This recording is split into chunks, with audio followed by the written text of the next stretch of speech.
Super Bowl champion odds, courtesy of DraftKings, for the 2025 season. The Eagles, a slight favorite over the Bills and the Ravens, who you will see Week 1 Sunday Night Football, NBC and Peacock. And then there are the Chiefs, not far behind.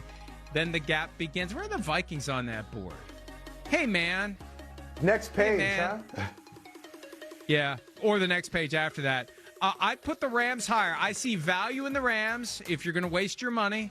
I see value in the Rams. I think they got a chance to be the 1 seed this year thanks to their schedule. The Commanders, Gary's nervous. Do you think they're too high or too low, Gary? Gary? He thinks they're too high. Yeah, I don't know. Huh? Yeah. I think they're just right. Mike, I think they're just right. Mike, I think I want to put my money on the Vikings plus 3,000. That's good value. Wow. Plus 3,000 for the Vikings. You know, one of the things we've been talking about with this playoff reseeding, there's a rotation to the schedule that determines almost half of your games. This year, that rotation works out perfectly for the Rams. Every team of the AFC South, every team of the NFC South, plus your 3 division rivals who are kind of down. That's 14 games. Rams, I think, are going to be the 1 seed in the NFC, so that will be a factor. So I like the Rams at plus 2,200, 22 to 1. I like that, to get there and win it. All right, Saquon Barkley.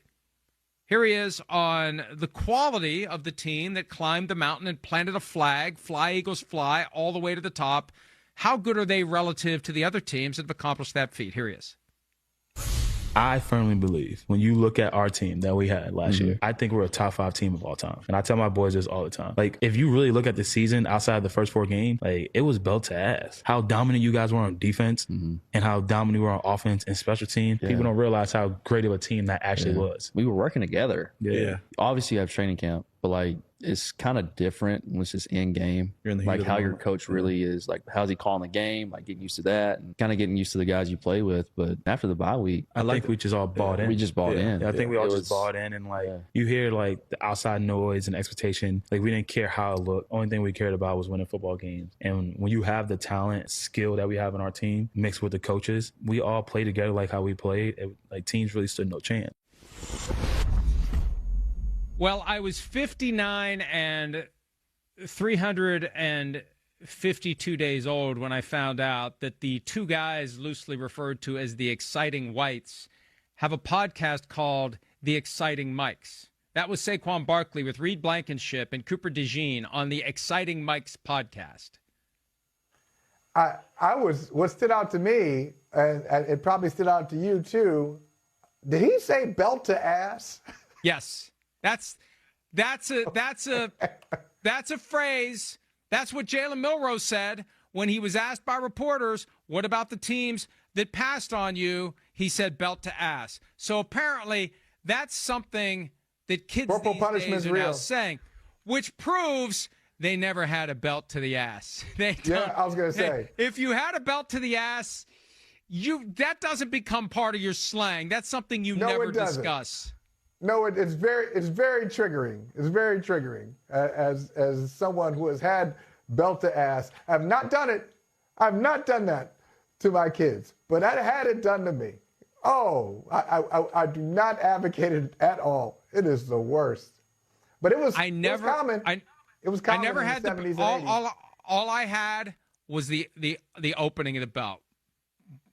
That's all my dad had to do, and problem solved. Or the threat. It was mutually assured destruction. Yeah. Oh no, he was starting to take off his belt. Starting to take off his belt.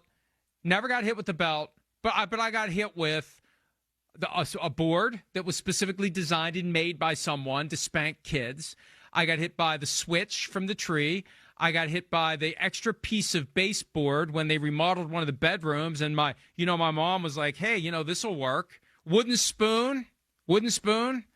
So, and I mean, that's the way I'm not making excuses. Right? It's just the way it Mike? was.